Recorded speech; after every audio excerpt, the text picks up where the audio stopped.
In a world with entirely too many shows about cars, this is another pointless automotive podcast. Welcome back to another pointless automotive podcast. Frank, how are you doing today, buddy? Oh, just absolutely turgid. How about you? How are you? How are you going? Fair to middling. Okay. All right. You are at half staff. It's good to be here. Yeah, feels good. We're here. We're back in your garage, it seems. Back in the garage, a little different backdrop. We got the 300ZX twin turbo. Slightly different than the Senna and everything over at KP. Slightly. Same amount of turbos. Same amount of cylinders. Factual? No, not two less. You're missing two. Oh, shit. But you know what? Sacrifices have to be made for your budget and mine. Cheers to you, by the way, my man. Let's do that. We are a few decades behind the Senna, and Fair. a few dollar Couple places. of tenths in every performance metric. But what, other than not owning Sennas, what are we're doing? We're podcasting. Like that. Yeah, we're gonna revisit one of our favorite topics we did back in December of last year. Has it been that long? It's been that long. Oh, I had to look boy. back and make sure we hadn't done it that recently. They're all bleeding together at this point. Like, It is. Who are you? Where am I? It's a blur of pointless automotive car talking. Definitely pointless. Talking, I mean, there's words and sounds coming out of our mouths. The rest of it is up for debate. Mostly recognizable language, yeah. But what? How are we going to choose to drool on ourselves today? What do we got? Going back to the old favorite, like I said, it's been a while. We're going to revisit Dream Car Garage Challenge, which is a fun little game where we put a little crazy challenge out there. You have so many spaces in your garage, so many things you have to abide by rule-wise. And Those dream cars. Yeah. Dream Car Garage should be a song. It should be just like a Weird Owl version of the Dreamgirls song, you know, like from the movie. I'd celebrate anything Weird Al Eddie does. Murphy. But yeah, we can do that. I don't know how peeling the curtain back here a little bit. I don't know how prepared I am for this challenge.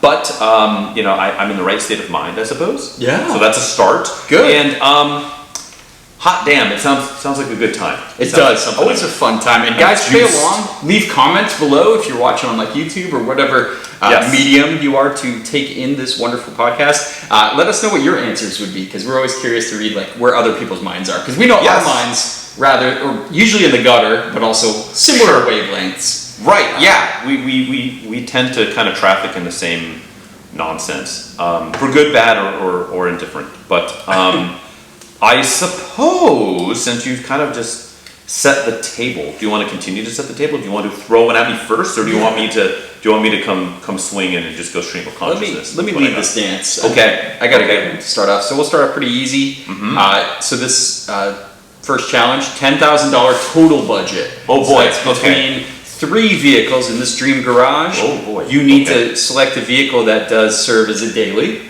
Realistic daily. Point You're A, gonna point B. rely on. Yeah. Off-roader. Okay. And weekend fun car. And it has to be 3. I can't be like, well, the off-roader is the weekend Nope. fun car. It has to so be 3 vehicles. That's I'm the gonna buy a challenge. Hot Wheel for the third car. Okay. So that's what you got, my buddy. A daily commuter, off-roader, and weekend fun car, all for a total of $10,000 or less current market. I could go full idiot mode and go, well, Miata is the answer, because Is it? you absolutely could daily like a rough around the edges bargain Miata. Sure. In stock guise, right? Have some 14-inch squishy sidewall, comfy tires. Spend half your budget on charging the AC and having a top that works, and then the rest is just bonus. So you can do that with a stock Miata. You could do the off-road thing. I don't know how many you've seen, the various collection of like lifted and fender well chopped Miatas. Yes. And Are you trying to buy 3 Miatas to fill all these roles? and then you certainly could have a track setup. Now, Absolutely. you have to spend your entire budget on that third Miata, because that's where the challenge is, right? Miatas used to be you can get a decent one for $2,000 all day long. You can't get do that a now. running one for under 5 or 6 now. And that Exactly. still needs maintenance. So I think the budget is broken. As much as I would like to say Miata is the answer and go stock streetable Miata, track prep Miata, and lifted rat rod idiot Miata, That would be the most fun. I don't think you can do that within the constraints of this budget. Not really anymore. tough. Yeah, not counting the maintenance you'd have to dump in, right? Not anymore. So, step one, a decent daily. I would find a Prius with a stolen catalytic converter. Ooh. Which you can find quite easily nowadays. Of course, yeah. Way more it's very in vogue here in Northern California. And then, of course, it's very cheap to buy because technically, if you want it to pass California smog, it has to have an OEM cat on it, which is very costly. So people get out from under their catless Priuses for not a lot of money. You can spend $1,000 and get an otherwise nice catless Prius. Now you then have to either know a smog guy or do some things or register out of state. Yep. But those are all things that can be done. And you can put a couple $100 49 state legal cat on it. So I'm going to earmark $1,500 to a shady second-gen Prius that's missing a cat. You throw a bargain cat on it. And, you know, worry about it 2 years later when you have to smog it again. Good on fuel economy. Can't Great on fuel economy, comfortable, incredibly boring. And if you get lucky, check this out. If you get lucky and you have, let's say you have full coverage on it, right? And you put this not California legal cat on it. Maybe you'll get lucky and someone will steal that catalytic, that non-California legal cat on it, right? Maybe park it in shady places. I don't know. I'm not saying like I know where steal it yourself or pay someone to steal it or do any actual fraud. But what I'm saying is, should something happen to your not legal cat, you can be like, hey, someone stole my cat, and then insurance will pay huge amounts of money to replace it, and then you're good. Or they'll total your car out and hand you a check for like $5,000.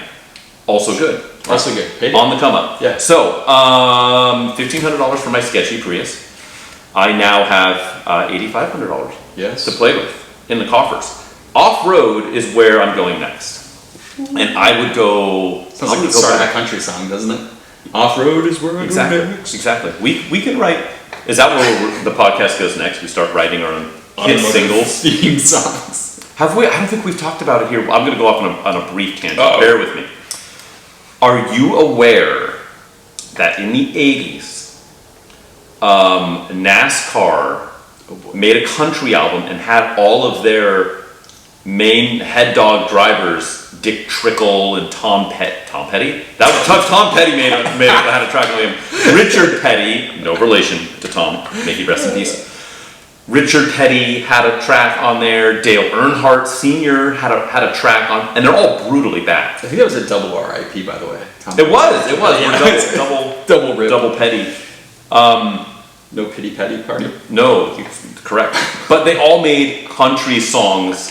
Like I remember the Dale Earnhardt one. It's like I'm a hard charger, and it's like super cringy, and it's a full album of all of it. And so I encourage y'alls, and that's the correct phraseology for this, I encourage y'all to go out there and track that down and listen to it if you can. I think people have put it up on YouTube. I don't know if it's on like streaming platforms, but you need to find it because it is life-alteringly hilarious. Anywho, off of that tangent, back to the us not making music. This guy's looking for an excuse to always say Dick Trickle. True. Well, you know... It strikes a little close to home. The album we're not going to make, but we are going to make myself a four-wheeler. And I think the reason I'm going second with that, instead of the fun part, is you can do some off-wheeling stuff. Four-wheeling? Off-wheeling. Off-roading, four-wheeling. If you do it right, you can get right off the wheels. Yeah? You can. Beat the brakes off it. But you can spend another like $1,500 to get something that you can go out there and I would not spend a lot of money on my four-wheeler because as I discovered with my Sienna, which I took off-road, and I bent a strut and I broke an end link, a sway bar end link, which is it's prone to do. I tore a running board off of it, you know, not that big a deal, but if I cared even less about it, the level of fun that you can have is great. Like, I would feel bad breaking stuff because then I'm stuck in the bushes as far as suspension. Yeah. But if I'm like crushing rockers and like scraping underbodies, but I don't care. Yeah. Because I paid $1,200 for the car and I spent another $800 on all that. So that goes back to our bargaining stuff, right? So we can go, the Suzuki Grand Vitara that I owned for an hour would be a good example. I paid $700 for that car. It's kind of a special case on that one, but Yeah, I mean, you can find them now. yeah, you can find a decent one for $2,500. Sure. Still within budget. And that's a true body on frame, four wheel, high, low. Same with the first gen Kia Sportage. Yes. Body on frame, some mild reliability issues, but it's okay. Mazda engine. So I think I would do something like that. I've also thought about maybe trying to import like a Suzuki Jimny Yes, those are cool. or something. Yeah. Really short wheelbase, or a Pajero Mini. You spend more though. So I think I'm gonna go beater off-road mode. Okay. And look for, I think I'm gonna go beat up first gen Kia Sportage. Nice. You probably got to do some hunting, but those are $0. Oh, they're just You find one that runs, maybe it's city automatic, car. don't care. Yeah, I'm probably spending $2,000. Okay. Let's call it $2,500 to get it all set up nice and happy. Yeah, maybe some off-road tires. Sure. That's all you really need, really. Yeah. Well, to get in the door, right? Right, yeah, maybe like a hood rat, like basic body lift kit. I don't know if they make those for that. Somebody probably does somewhere. Probably does, yeah. 2-inch body lift, so I can get some tighter tires under there. So let's call it $3,500 all in. Yeah, that's not for bad. that, which is I think pretty fair, pretty reasonable. Half your budget left for a fun Now I've got $5,000 left to spend on a fun car. Ooh, let's hear it.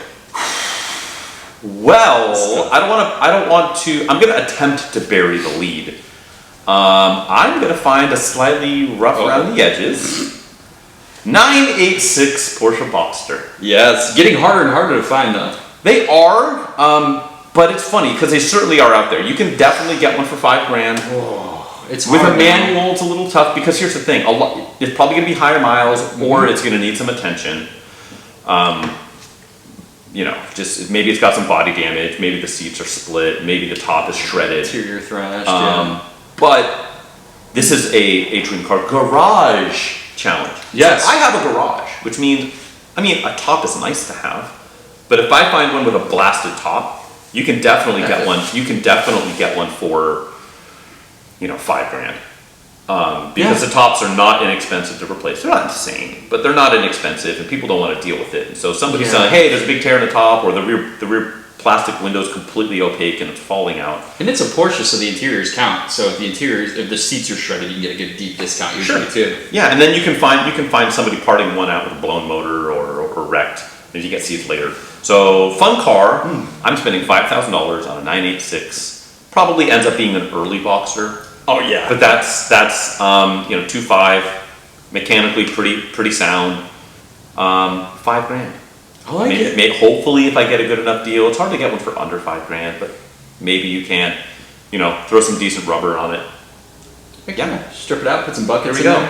there. And I'm parking in the garage because I don't have a top. Exactly. That's how I'm getting a deal on. Needs to be in the garage. I like how I'm spending. 2 of my 3 cars are cars that are missing components potentially, but that's okay. Well, that's how it goes, right? There's got $10,000 to spend, man. Yeah, you got You tough nuts to crack. $10,000 does not go nearly as Divided far by 3? as it once did. How about you, my friend? Do you have? So I thought daily. Prius was the first answer. Of course, I think that's an easy one. They are getting hard to find for a price though that you're willing to pay. I went with something rare, but still a good daily. An early '90s Lexus ES300 with a manual. Okay, so still I know we've talked. I feel like we haven't talked about that car in a while. It's been a while. But yeah, we did. It's been. Chicken to China, the Chinese chicken. Yeah, I think so. It's basically a Camry. Watching X-Files with the lights on. Oh God, too much. Whatever. I'll just smoke matches and carry on. It is a manual, which is going to be fun, reliable platform, good fuel economy for what it is. Yep. I think that's a good daily. And when you do find those, the challenge is the rareness. You can find them cheap because most people, it's just another old ES300. You can. With high mileage. When you do find them, you have to buy it. You have to buy it within the hour that it's posted. I saw one posted with a salvage title for like $2,500, like maybe a couple months back. Okay. Which I really wanted to take a stab at, but it sold instantly. Right. As you would. So that's where I'm going with that. So still fun, still reliable, still good daily. It's been off-roader, you know what I'm going to do with this. Geo-Tracker Suzuki Sidekick. So I'm going to put $3,000 to $5,000 in for a roughed up. Yeah, you're probably trending towards 5. Well, I see Geo-Trackers all the time for like 35, 38 that are just paint shot, interior shot. And that's how I'm going to strip it out for an off-roader anyway. Sure. So leave it out in the rain, doesn't matter. Yeah, No so I'm probably a little over 5 with those two. And then my weekend fun track car is a beat to crap Z3 BMW 4-cylinder. The 1.9. Yeah, Okay. so probably an early, like a 96, 97. Like the James Bond look one with like the, I don't remember what they call that light blue color, but Oh, I love that color. yeah, light blue with the tan. The tan, but half the tan seats aren't there anymore. Exactly, yeah, every seam is Those are all wasted. day, 4 to 5K. For the 4 cylinders roughed up. Yeah, people overlook the 4-bangers. The little 1.9, right? The 1.9, and I've driven them, they're okay. I mean, are they underpowered? Yes, but they're not like they're undrivable. It's the same power. It's like 140 horsepower, so it's the same as like a 1.8 Miata, but a lot more curb weight. Yeah, it's definitely a little portlier, and you feel it, and it's. But it's getting stripped out. They're a It's little bit track loose. Like they're a little bit less tail happy and playfully sloppy, like a Miata is, but at least a stock Miata. But no, those are fun cars. Those are cool. So I think that's it, man. I rounded out with a good, reliable Lexus daily. I rounded off the off-road with something cheap and small and fun, and then the weekend car is a BMW convertible. Are we each beholden to all of these cars in perpetuity? If we Like, fall you can on never- 10,000 to blow on these things? No, what I'm saying is, let's say you equip your garage this way, you can never change the lineup ever for the rest of your life. Well, that's you just have to keep all these things. That's on the a road. tough amendment to add to this I channel. know. I wish I would have thought about that before I bought like a catless Prius and a beater Kia and a bargain basement Fair enough. Boxster. But hey, Yeah, no, let's go with it. What do you got for your next challenge? You have something can like that? I shift us in a wildly different direction? And I don't even know if I have an answer to all of these. I know at least a couple that I would put in this. 3-car garage. Okay. All EV. Oh. No budget. All EV. And it has to be production. You can't be like, well, I'm going to EV swap a whatever. Sure. Has to be a production EV vehicle. Oh my god, dude. 3 of them. No budget. No budget. No budget. Well, I know Diversify as you choose. You're gonna pick and it some- has to be production. You keep it like Cybertruck because that's never come to fruition. Sure. So for me, I'm gonna go with Tesla Plaid just for the speed factor. Okay. And you mean like S Plaid? Yes. Yeah. Model S Plaid. I'm gonna go with a Hummer. Okay. Electric, Hummer for EV. sure, EV. Hope you have a large garage, my friend. It needs to be just for the Hummer. Exactly. Yes. But that thing's a monster. Got to go with that. And then, boy, for the third one, what do I do? Do I do the responsible thing? And these are the only 3 vehicles you can have, right? This is your garage you have to operate with, right? Yeah. I suppose if you're like, I'm going to drive from here to, Maine. Yeah. Potentially you can rent a car if you wanted to. Sure. How about? Oh, I need something reliable because those 2 are like extremely fun, but I would not want to. I mean, that might be, in theory, they would be reliable. Here's the thing, you have 3 EVs, so Yeah. if one's down, if one's plugged in because the battery's cooked, I electric you bill. can... Good thing I got Yeah, solar. right. Yeah, right. Let's go with just a regular, maybe Model S to be like the daily duty. double Model S. Yeah, well, the Plaid's like a different animal, right? Like, I'm not gonna I mean, like. it is. I don't want a daily a Plaid. I want to It's use that yoked. just for ripping. Yeah, dude. Literally that and thing's, figuratively. yeah, that thing's just gonna. I don't know. What else could I? Maybe like a. You know what? Maybe something more sporty and lightweight. Let's go lightweight. Yeah. Quotation. Let's go with a Roadster. Tesla Roadster. Tesla Roadster. Okay, Yeah. so we got a Tesla Roadster. Something we got a more Plaid. tossable. A Plaid and a Hummer EV. That's a heavy hitting. Yeah, dude. Quick aside. Hummer EV. Fan? Not a fan? Obviously, you have I don't think so. I'm assuming you haven't driven one. No. I've Or not. been in one, or I've seen a couple in person floating around, like on the road. Yeah, I've seen some in-depth reviews. I've seen some reviews. I've seen some. What are your feelings on that thing? Do you I think it's awesome. I think that the size of it, the power of it, has some really cool features. Sure. I mean, I could crab walk all day. That's right. It's pretty cool. That'd be funny. You know what it should do, and I don't know if that it does or doesn't. I'm assuming it doesn't, but it should track miles driven in crab walk Oh my god. form. What's your crab Say walk? a world rocket, the world record, like 10,000 miles pure crab walk. Like How would that even work? you'd have to go out to like the Bonneville salt flats or something and just like Just keep it going consistent. yeah across the thing. Yeah, dude, I think it's cool. Like honorable mention, I wanted to put a Ford Lightning in there, but Yeah. I think the Hummer's like more fun. overall. I think it's like a more extreme vehicle. The power is insane. Definitely. And the size, just something that big shouldn't move that. Well, here's the thing. This is the dream, quote unquote dream. Now we're putting huge caveats on these dreams, so they're very truncated dreams. But this is a dream car garage challenge. So yeah, you're able to shoot the moon, so to speak, which is interesting because don't they have a whole bunch of like moon Easter egg stuff in that car? Yeah, there's all kinds of goofy stuff. Yeah. Like the team, what was it, the team that developed the graphics for like, was it Fortnite? I think it was Fortnite. Yeah, they did all the UI graphics so stuff. cool. For Like that I car. love that kind of stuff.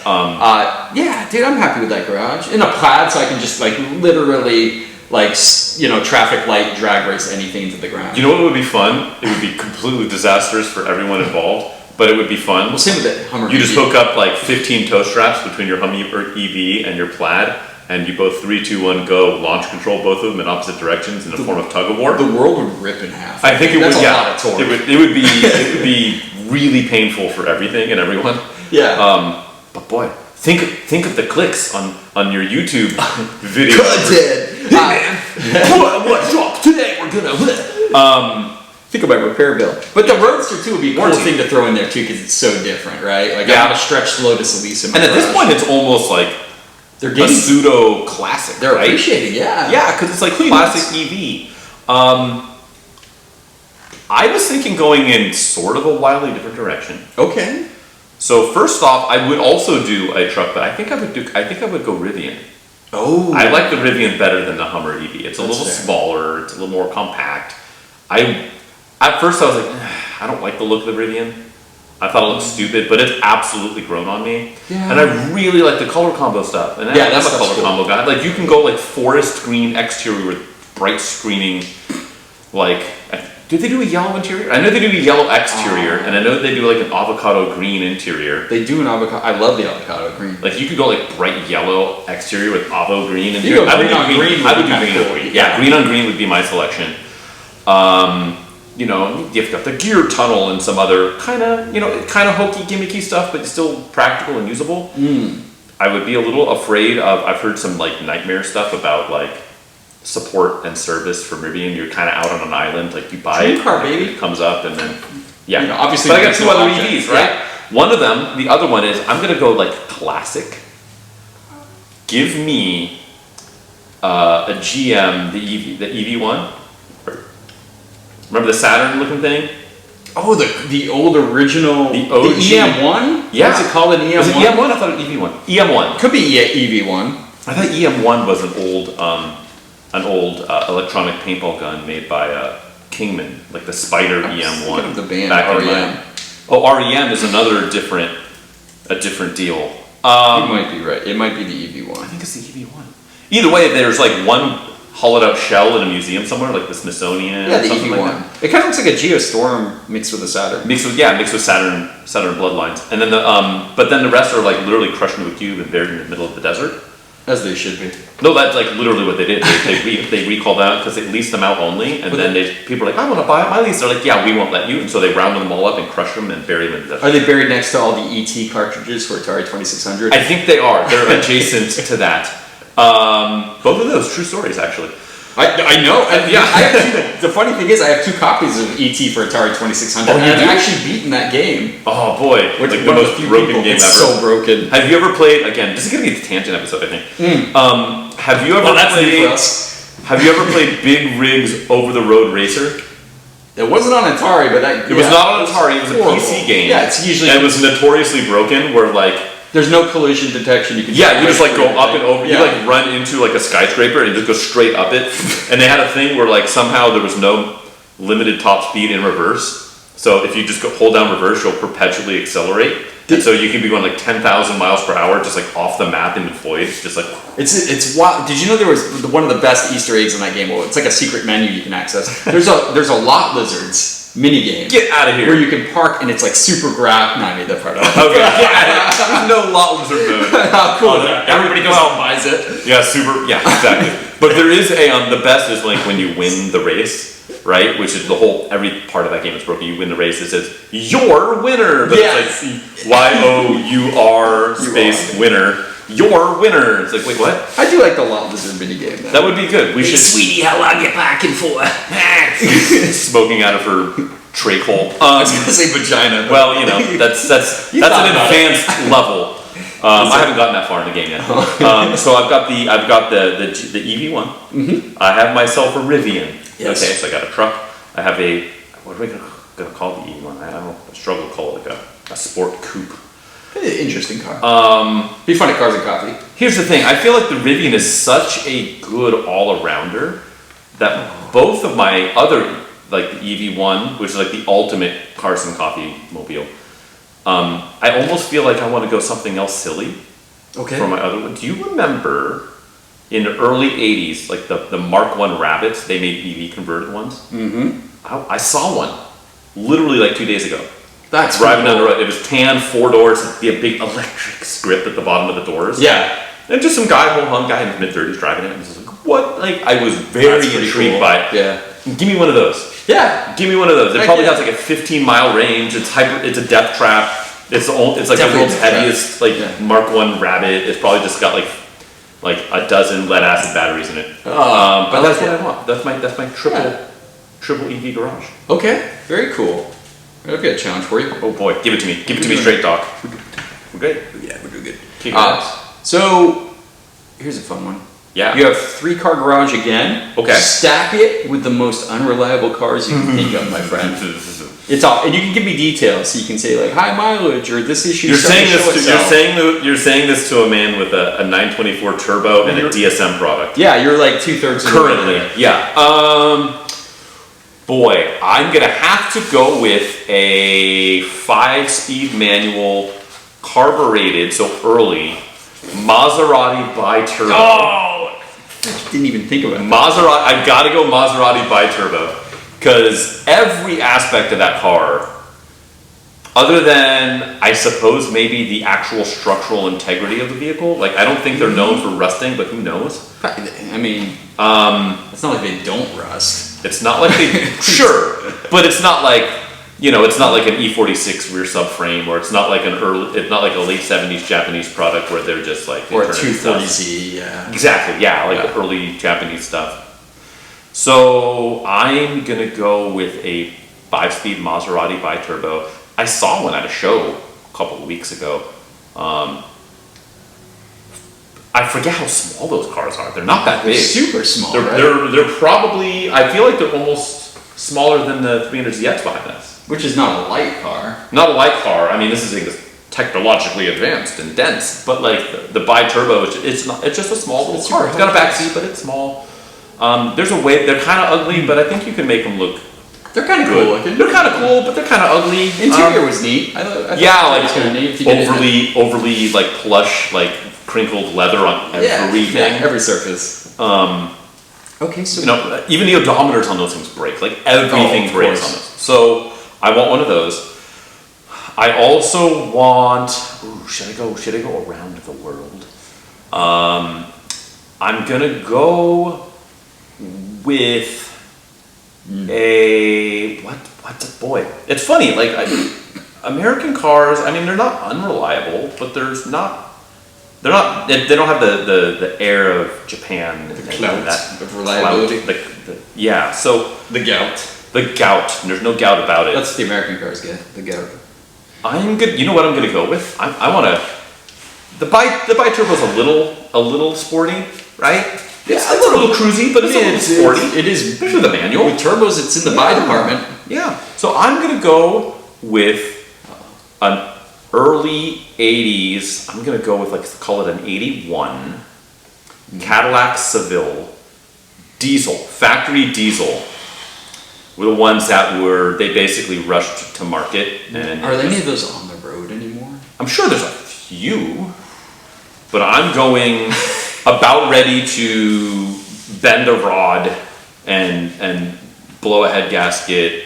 That all sounds terribly sexual. I'm not saying that it's not, but I am saying blowing head. Yes, I am saying I am going. That's going to be my cruiser. Is the Cadillac, the Bustleback Seville 81 diesel. Hopefully, like a black and silver two-tone with a maroon interior, to really round out the look. I like that you're adding the additional dimension that these have an assigned driving function, like they're actually going to function. Mm-hmm. Well, it's my favorite part of this. That's my drive. If I'm gonna have my shit garage, I have to defend it. Fair enough. So this is my defense. Some so I got a logic. sporty one. Boy, what's the least reliable Japanese vehicle? Mark III Supras with their head gaskets. So yes, so the Supra potentially unreliable. Early 4Runners. Early 4Runners are pretty reliable. However, the V6s specifically, late runner not. The Turbo Force, you know what? That's what I'm gonna do.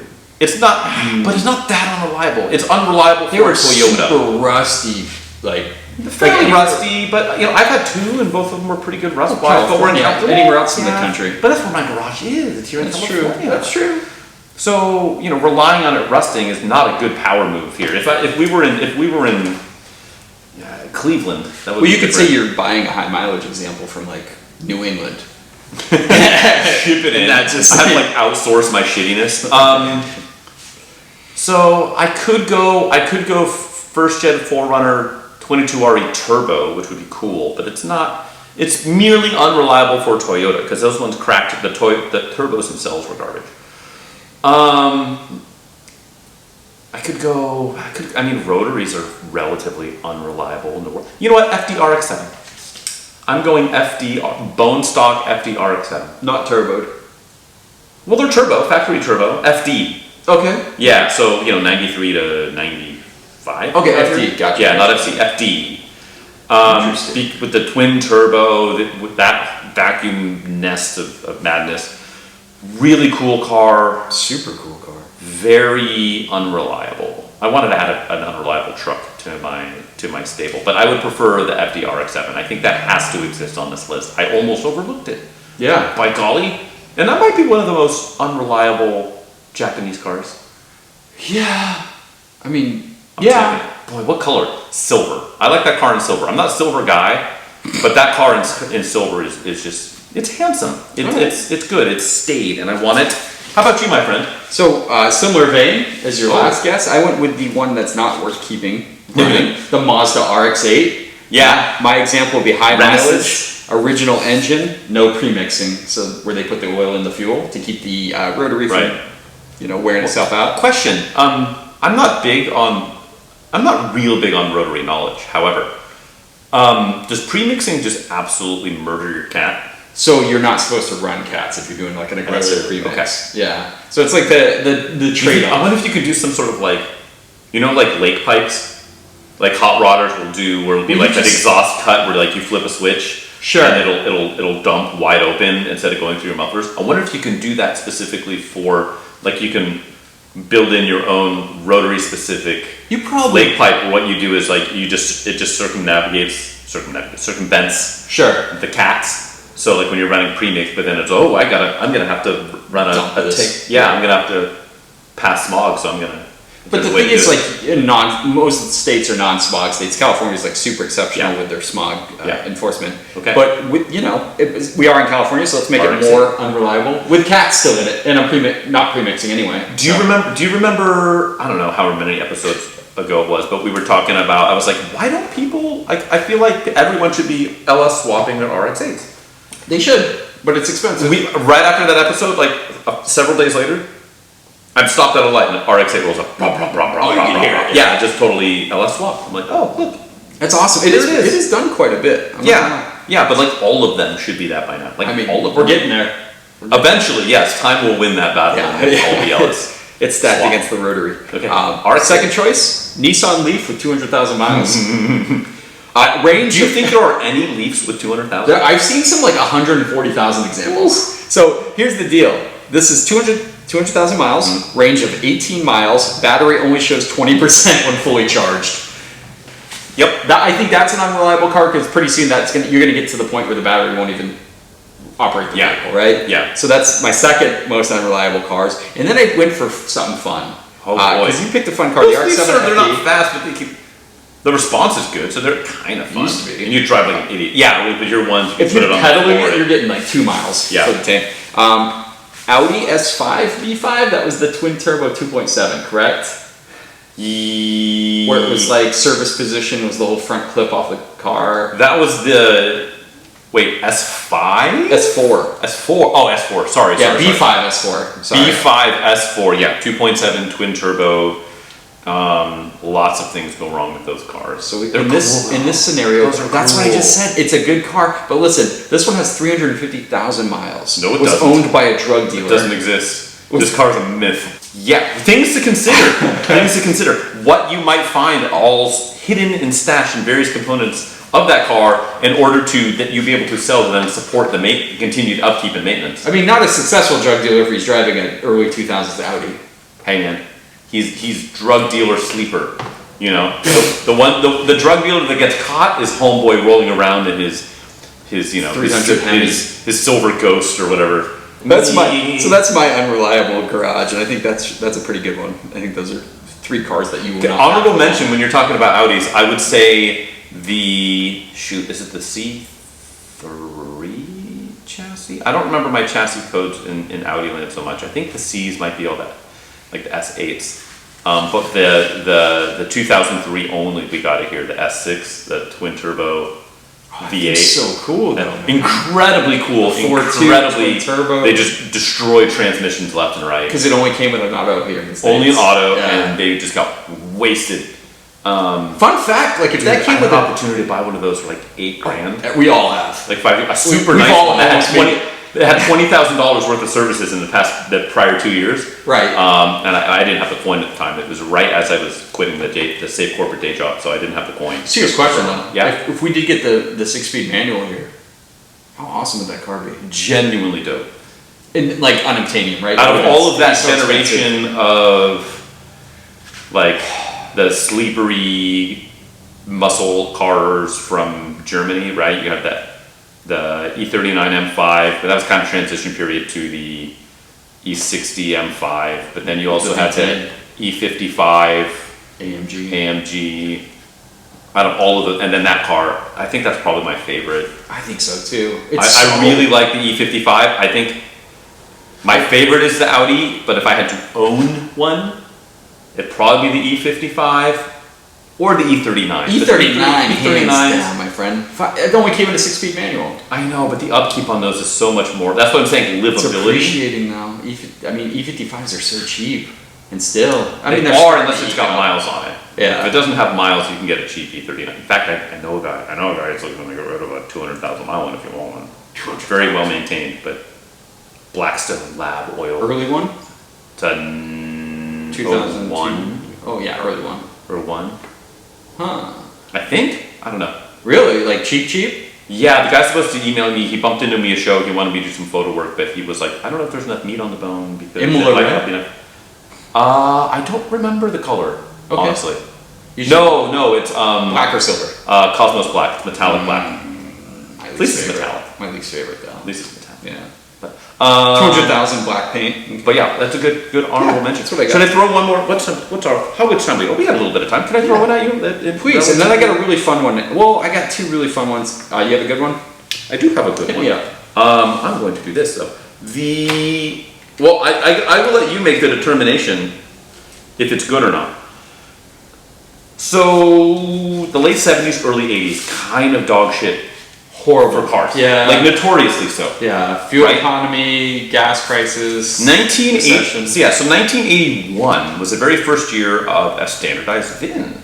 Yep. Right? Yeah. So it went to the 16 digit? I don't even know off the top of my head. 17 digit? So. Whatever. 17? Standardized, whatever it is. Build yourself a 3-car, 1981 model year only garage. God, dude. Only 1981. Not 80, not 82. 81 only? 81 only. Money, no object? Money, no object. So I gotta start with a 911. Okay. That'd be an SC. SC, yep. Okay. Target top. Going Target. Okay. Nice and fun. Yeah. Not too. Not Target. You don't want to go full cab. You don't want to go hard top. Like in betweeny. Yeah. Yeah. Targets can be cool. A nice clean Targa. Yeah. Manual, of course. Sure. 81. I definitely want that's going to be a C3 Corvette, correct? That would be end run C3. Yeah. Okay. So 82 was the last year of the C3.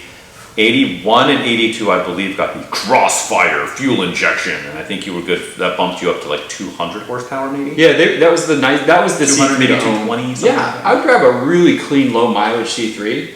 Okay. Optioned well. Yeah. Because those are actually going to fetch some money. What year? I don't remember if it was 81 or 82.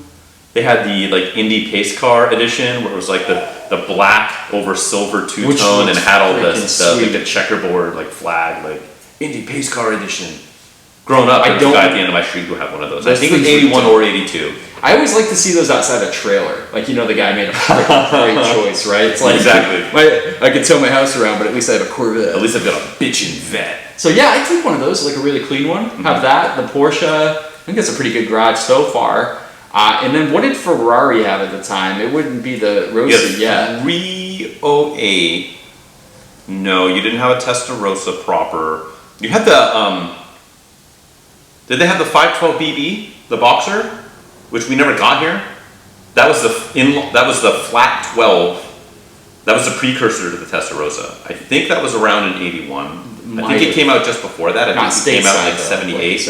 Yeah, they didn't federalize it because they're like, you have to wreck 3 of them, and Ferrari was like, get fucked. And well, you have like, when did the Countach roll out? You have the Countach. You get yourself an early Countach. Yeah, let's go with the Countach. Get an early Countach. Yeah. It's a great answer. Yeah, just for value. Yeah. I mean, I probably won't drive it as much as the other two, but be a good little sports car. I'd want all sports cars because those are probably 3 of the better sports cars of that period, to be honest. Yeah, you can. I'm gonna add a truck in. I'll start mine with. I thought you were gonna go with Mustang too. Damn. No. 81 was Fox Body, my friend. That was early Fox Body. That's 79 was the first year of the Fox Body. Yeah. 81, was it 80 or 81 where they had the 1 year only, like 242 V8 or something, where it made like 115 horsepower or something. Those displacement horsepower. The smog era. I'm gonna go with, and I think it existed in 81. I might be getting my lines crossed here. It might be 82. But they had the Proto Toyota 4Runner, where it was called I think it was the Trekker. The Toyota Trekker. Yep. Where it was, I think it was a coach builder. I don't know if it was American Sunroof Company or one of that ilk. Yes. But it was basically a Toyota pickup truck, except they like cut out the back of the cab and they built on and roof, and they built on like a whole back half a la first gen 4Runner, but on the earlier, 83 and older, like 79 to 83 Toyota truck frame and chassis and everything.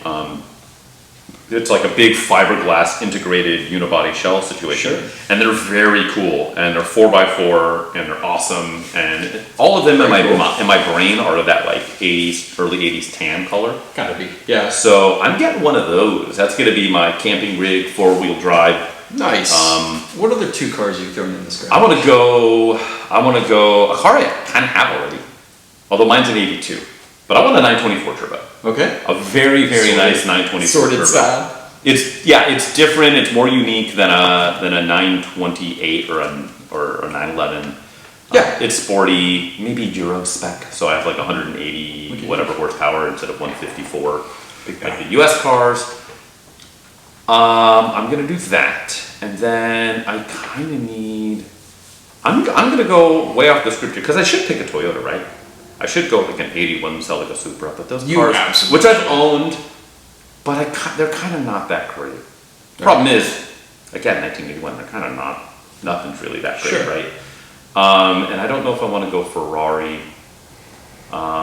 Give me, boy, I like the C3 though. Give me a 1981 Honda Prelude. Oh, yeah. First gen Prelude. I've never owned one. I've never driven one. They do look cool. It's basically a sporty bodied first gen Accord. Correct. But I've always been intrigued by that car. They're kind of pretty much inarguably ugly. I think they're pretty, it's kind of an ugly car. And they came in kind of ugly car colors. Yeah, they look fun in a brighter color. They're all like silver over maroon, or maroon over maroon, or tan over maroon, black over maroon. Yeah. They're all kind of not great. So But I've always wanted one. I had an opportunity to buy one and I missed on it. I came, well, let me come back tomorrow, and it's gone.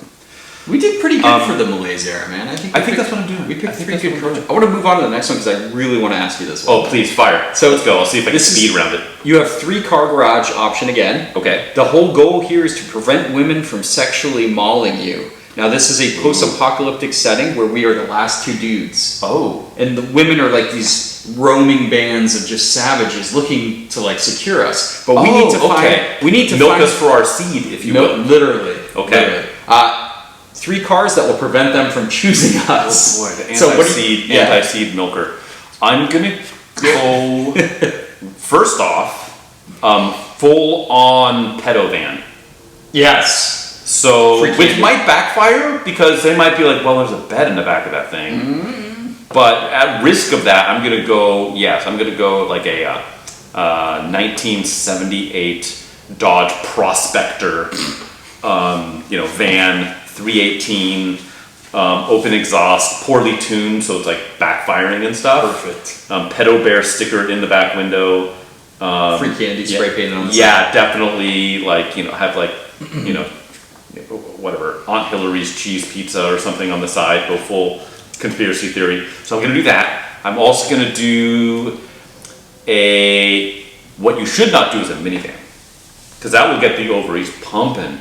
And then you will just be putting out the wrong message. So I'm gonna go with a clapped out rusty El Camino.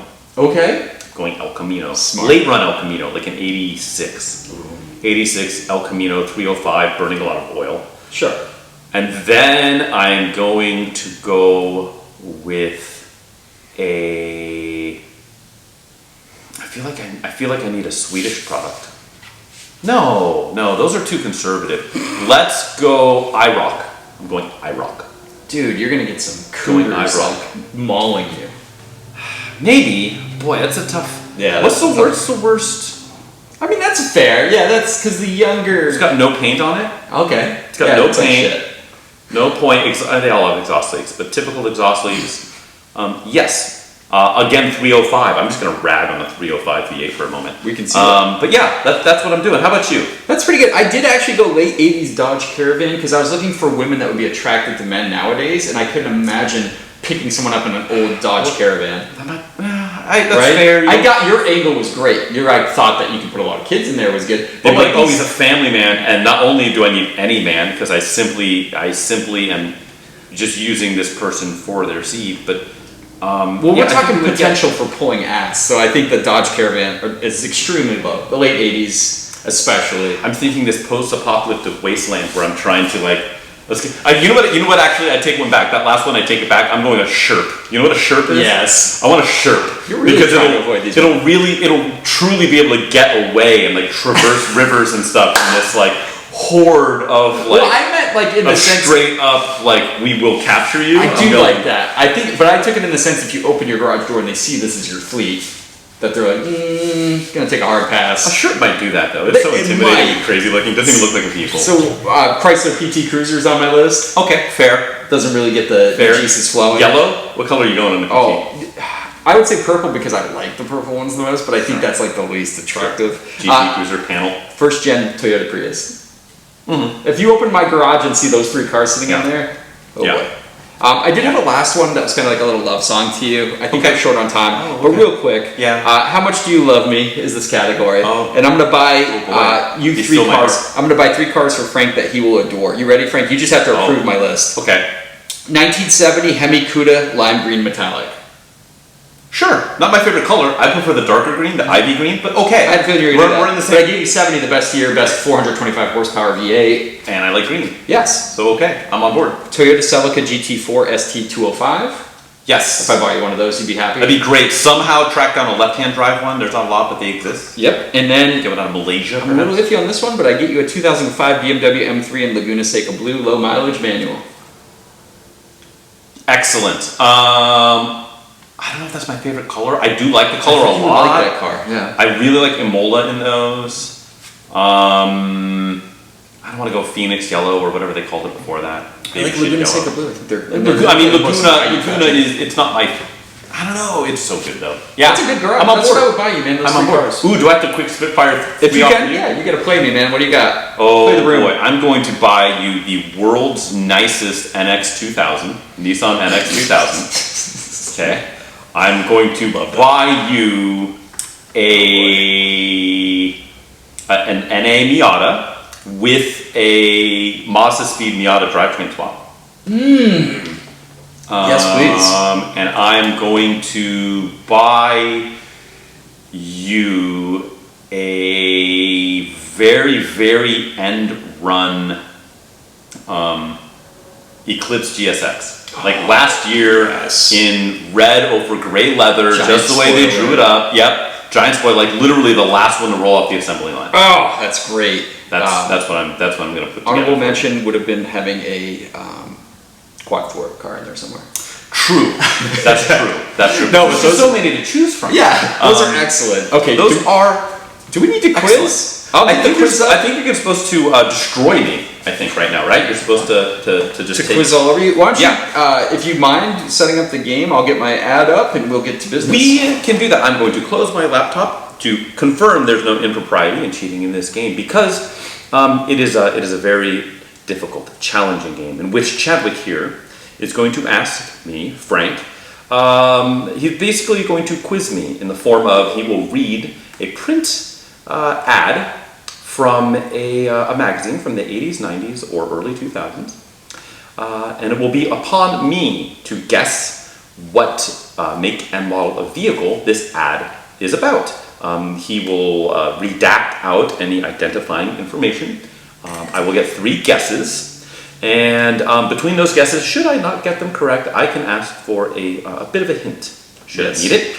And that's pretty much how it works. So Chad's going to read away here shortly, and it will be up to me to make a determination. Chadwick, are you prepared? I'm ready, my friend. I'm not prepared, but that's okay. Fire at me. Okay, what do we have for you today? Well, we got something fun. I want to leave To off be this. determined. I want to leave off this first part because it gives too much away. But I Okay. do want to say it did win a Best Interior review from Car and Driver. The editors called it a very ergonomic layout. The best in the industry. Optional full leather is the traditional sports car touch. So you're getting a great hint there. Okay. So here you go. Here, leaving the name of the car out, the sports car lives. Okay. Strap yourself into the blank and find out what a real 2-seater sports car is all about. Oh boy. The 16-valve twin cam, Okay. 112 horsepower EFI engine is mounted for near neutral handling. Wind it up to the 7,500 RPM red line. Upshift. The great instructions. The quarter mile flashes past in 16.5 seconds. Okay. Decreasing radius left-hander coming up. Oh. Charge it. Feel the 0.85G lateral acceleration. Ooh, we're cooking now. Now you know. That's it. What are we talking about, Frank? Ooh. Oh boy. 112. 112. 16 valve. Twin cam, 16 valve, 2-seater sports car. Available leather. What's interesting is that they said the engine is mounted. They didn't say where, but they said it was mounted in a way to provide what, 50-50 balance? Or Did not say that. Just It balance. just said Balance. neutral handling. Neutral handling. Okay. Which is what everybody said about where they mounted their engines. I've got a sneaking suspicion this is a car that I would like to own. Really, just based on the specs, I would like to own it. Sounds. You said 7,500 RPM red line? 75. Upshift. I'm going Charge into the corner. Charge into the corner. I'm assuming this is a car that you, if you were in this mid corner and say you're roughly at about 7,500 RPM, you do not want to lift off the throttle or bad things will happen. Yeah, don't shift. Notorious. Or just left. Yeah. Most do cars that. don't shift. But it's specifically this one, and they did a little bit of a redesign. Actually, in both generations of this car, I'm going to guess this is the circa 1985, especially since it's got they called it a good ergonomic interior, and I think this car's got a good ergonomics. 1985 Toyota MR2, the 4AGE engine. Final answer, Bob. MR2, the sports car lives. So I had to do this ad. This is actually an 87. I left off the T-bar roof because that came later. And I Correct. would have given it away for sure. Okay. But yeah, you're right. That 87. The four. That's after they did a mild update, because they did a mild update after 85 because of snap lip throttle overseal, which they then had to do again in the second generation car. Correct. I don't think leather was available for the first year or two. So I think Correct. that added later. Yeah, that's true. That's true. I do mean, think that was added in Let me show you later. what's at. I just had to pick it because, well, we really got to get our hands on one of these. Upshift. Yeah, dude, look I at mean, that. it's a great ad. The It's sports a great car, it looking is. car. What a Toyota. great power plant. could ask for anything more. That's it, baby. So that The is seats. You nailed it. I know the interior looks. They don't look like that now. Oh, no. Yeah, these are fantastic cars, and God, they used to be so cheap and so plentiful, and now. Back when 112 horsepower was good for us. 16 and a half quarter. Cool. I think it's like a 2,200 pound car or something. So it's still. Yeah, really they're not light. heavy. They're really not heavy. It's like and Miata. it's just sad that Riskiness. that's a formula that's gone. And I know we've talked about it briefly in the past, but it's one that should come back. You know, if we're talking about, you know, having, you know, less of a footprint, you know, literally and figuratively as far as like emissions and stuff, and having good fuel economy and this and that, and that's a formula that needs to come back. I It agree. existed, it's gone. It needs to Exciting, come back. exciting power plant. Revs high. Yeah. Super dead nuts reliable. Yep. Handles well. What a good gets long-term good fuel car. economy. What a cool sports car to parkable. hold on to. Yeah. Damn. We should find Hot one. damn. We should find one. We need to do it. We need to do The that. interiors took a dump. The exteriors were, the paint was horrible on those. Yes. Paint's usually completely gone. The interiors love to crack up. The second gen got a lot better. Interior wise, Correct. quality wise. I don't know. Not according to what was it, Motor Trend or whatever was quoted as Well, saying they it's were- got the best interior. Because in it the was game. brand new. Yeah, exactly. It didn't sit in the sun for 8 decades. Yeah, give it 2 years. Well, speaking of taking a We should dump. celebrate your victory by taking a dump. Well, you know, hold on. Let me take my shirt off and wax my chest for such an event. No, what I was gonna get at was I wanted to do some Project Car update, because I did tinker a little bit, anyways, with the Sienna, the Toyota Sienna, which I was thinking is might have a mildly leaky head gasket, and we talked about that before. Yeah, that's and right. Well, I had also aforementioned taking it off road and kind of mildly broken some things. So I ordered some bits and pieces. I got a new strut for the right front, which is bent. I got a new sway bar end link. So I'm gonna swap those out because took it camping, took it off roading. Those got a little bit bent. So you go over a dip in the road and the tire will contact the strut because it's bent a little bit. So it hits the little spring perch on the bottom. Because there was only less than a quarter inch of clearance to begin with because of the lift and the bigger tires. Yeah, you already. So it doesn't. You don't have to bend it much, and it is bent. So got those parts, but I hadn't really started the car in a couple of weeks. So I started it up. It's been 3 weeks. Smoke? Started up. No. And this is after I did the little mechanic in a bottle block seal, like the light-hearted block seal, not like the full of mud edition, but just like Blue Devil. Yeah, exactly. It's a good product. Blue Devil. That's Like, what it was. I is- tried to get a decent one, you know, whatever. This is often well reviewed. And I only put like half the bottle in it because that's all. It wasn't that low on coolant. Sure. And I drove it, whatever it was, a couple 100 miles, and it only took, it only lost maybe 10 ounces. Wow. So that's how not big of a leak it is, but it's enough that it sits there. It drip, drip, drip into this cylinder number 5. Started it, ran smooth, no misfire on startup at all. Wasn't blowing any steam out the tailpipe, anything. Damn. Okay. And that was after, and I drove it several hundred miles because I drove it up to Lassen National Forest and back. Yeah. Like I poured the stuff in, and then I did this That's four-wheeling a mess, and serious then brought haul, it back. dude. Yeah, it's 3 hours in each direction plus several hours of off-roading in it. Right. With this block seal product freshly put in. I poured it in. It's like, okay, let's go. Like I really ran it through its paces with this. So early reports are in, and it seems to have worked as intended, Dude. which is great. Now I'm still gonna go do some more. I'm probably gonna flush the coolant now that that's hopefully done, and assuming it takes. And I got to do this other stuff. One other quick thing I've done.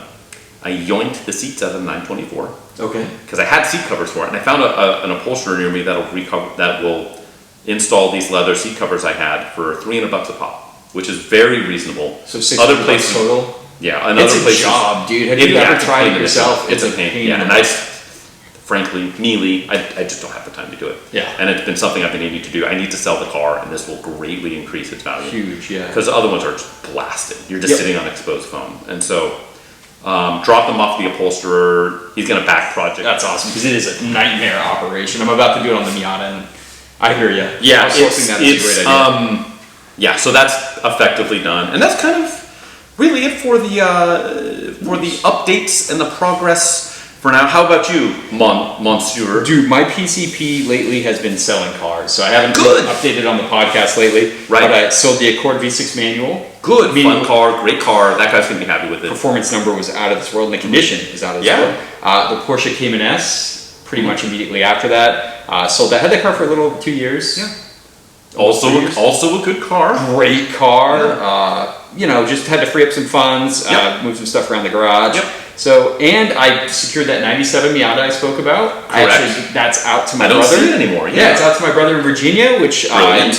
he's enjoying it. It's a bone stock 97 Miata with 0 rust, which doesn't exist on the East Coast. Not at all. And the review was fantastic. The review's up on my channel, Auto Obsessive Garage. Check it out. Fun review, man. Like, Yeah. how often can I get my hands on a stock Miata to shoot a review? It's a hard. Yeah, stock, original paint, just in good shape. Yeah. Yeah, just one owner, nice old Yeah, that's lady, cool. took care of it. So that's been it. And like, it doesn't sound like a lot, but you as someone that does take part in selling cars, you know how much work goes into that. You got to make the ad. You have to do the work to get the vehicle up to ad. Like, And it is a listing- little weight off your shoulders too once it's done and gone, and like it's been a couple of days and you don't hear anything back from the buyer, and you're like, okay, Yeah, that part's the great. check but is cleared. There's, Like a all lot of, the there's things. a lot of work to get to that point, though. I mean, Yeah. you're really fixing up your car. You're doing the ad, like I said, maintenance. You're meeting with multiple buyers, going that back and forth dance, which cannot always be a smooth operation. It can be Right. pretty rough sometimes. Yep. So that's me, man. PCP has been selling. So look at me. Look at I you sold- sell out. I sold between this and the E30 that we sold together. I sold 4 cars in a 1-month period. Not bad. So that's where the lights are on. Yep. Wow, who knew? Very good. Well, you know what that means, right? I don't took know. I'm 3 not steps buying anything forward. else. You got to take one No. step back. No, You usually gotta- it's 4 steps back. Well, it's true. That's why you're so far ahead of the curve. You got to regress to the mean, my friend. You got to come. You got to haul some other hunk Good of thing I junk still in don't there. have 8 cars on the property, but yeah. I know it's okay. Did I mention my Car Donation client? They just got in a 60,000 mile Nope. 88 Thunderbird Oh, god damn it. to 3.8 liter V6 automatic. Okay, one all owner. right, I'm good with that. It's a gold over medium tan over dark brown tritone. It's fabulous. I'm good. Okay. Thanks, Frank. Well, speaking of being done and over it, I think that's officially. Let's call it a wrap. Let's wrap it up. Every Guys, time. yeah, well, Just wear it. where can we find you, Frank, on the interwebs? If people are looking for your sweet, sweet photography. So first off, you can find me on OnlyFans, JDate, Farmers Only. You can find me on Instagram and YouTube, specifically at The Photographer's Garage. How about you, my friend? Where are you able to be sourced? A different garage, Auto Obsessive Garage on That's it. YouTube and Instagram. Check it out. And then together we are APA Podcast on Instagram, That's it. YouTube, any other source, Spotify, wherever you like to listen to your podcast. That's right. Another Pointless Automotive podcast. And it helps a lot, guys. Subscribe to the YouTube channel. Leave some comments in there. Go ahead and rate, if you don't mind, our podcast. We want to hear some I think feedback. that's a thing. Definitely drop some stars in there, or 5 of them, outrageously like accusatory and inflammatory comments. Please do Would that be good. as well. Yeah. And otherwise, just coming out again because this is fun and we appreciate you guys partaking. Yeah. Thanks again, as always, guys. Take care.